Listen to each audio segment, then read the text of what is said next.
Hey everyone, so I'm finally making this video. I've been going through like a lot this past week, a lot of stress, but I was trying to get back on track, like I said, and so I'm here to tell you like some steps on what I do when I like fall off the wagon or get off my healthy eating ways and how I get back into it.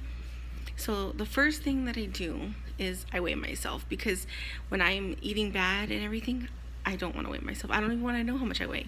Like I don't even think about it. So the best way to set yourself straight is to weigh yourself and see what damage you cause, because it might not even be as bad as you thought it would have been. And the sooner the better, because if you just wait too long and then you're like, crap, instead of having 2 pounds gain, I gained 10 pounds, and you can lose 2 pounds in like a week or two, but 10 pounds could take you an entire month. So, and that could just be like an extra week of eating bad. So the first thing you want to do is see where you're at. So, because not knowing gives me anxiety and it causes me more stress, and those are two things that trigger my bad eating habit. So just to get it over with, write it down. You don't have to weigh yourself every week or every month. Just, when you fall off the wagon of healthy eating, just weigh yourself, just so you have that ease. There, either it's bad or it's good, but at least I know. So the second thing I do to get back on track is to go through my cabinets, and anything that is not good for me, get rid of it or donate it. And I'm not talking about like get rid of your family's food if they eat it, but if it's really bad for you, do you really want to be feeding that food to your family? I mean, I am trying to eat keto, and my family, they're more along the line of gluten-free, or low gluten, because they do eat some gluten snacks and stuff. But if I didn't have any issues, I would probably be eating more like that. But since I have a lot of health issues, it's not the best way for me eating. But the food that I feed them, I feel like it's not that bad. And if I feel like it's really bad and I wouldn't eat it if I had no health issues, then I shouldn't be feeding it to my family.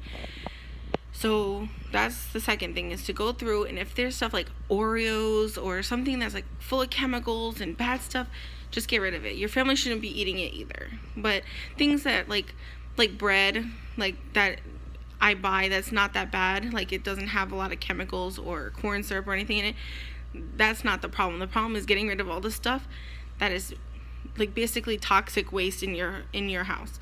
So that's the second thing I try to do when I'm trying to get back on track, and to go through and see if there's anything that is like a trigger for me, things that I know that none of us should be eating. Because when I go off the wagon, I tend to buy stuff that I know that none of us should be eating. So try to get rid of all that stuff, give it to family members who eat like that, or donate it, or just trash it. The third thing that I try to do is go and get healthy options for eating. So I go to the grocery store and I'm like, okay, am I gonna like start right off the bat with meal planning again and doing like this big elaborate meals? No, that is too much stress when you're first trying to get back on the wagon. You're gonna get lazy, especially when you have a lot of bad crap in your body. You're gonna get lazy and you're not gonna want to cook or do anything. So you get easy food like chicken, already cooked chicken, vegetables that are really fast to cook.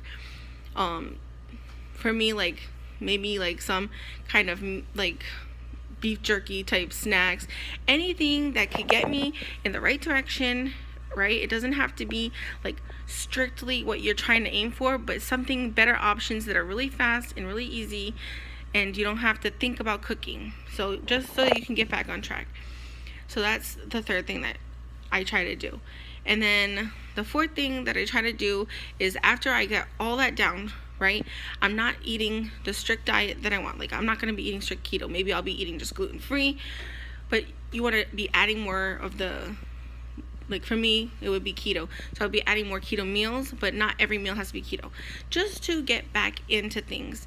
So you just want to have some easy meals, maybe one meal a day is like a great, you know, plan for you, like a great keto or great paleo or a really great Whole30 type meal. Anything that once a day, right? And try to cut out like your sugar, like something that you're trying to avoid. Like for me, I have diabetes. I don't want to be adding sugar like every meal. I'm trying to get my sugar down, so I just start eliminating sugar and having one really healthy meal for me every day. That's what I do for like a week, right?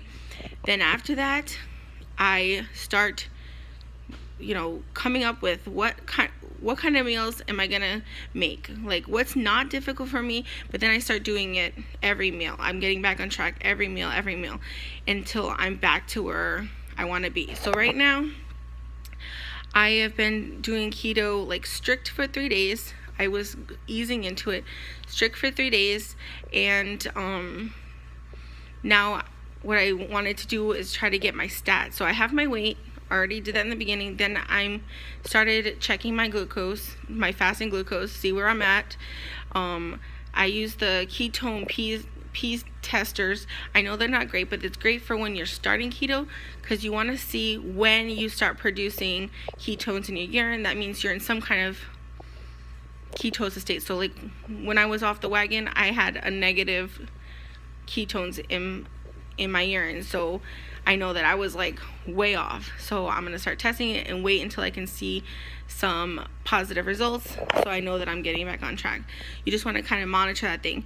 Then you can start doing new things. Once you get everything like back to where you were, then you can add like maybe go for a walk or do that kind of stuff. I haven't gotten there yet. I'm gonna wait for the full week of doing keto before I start adding anything in, because I don't want to over stress myself, because I know my triggers.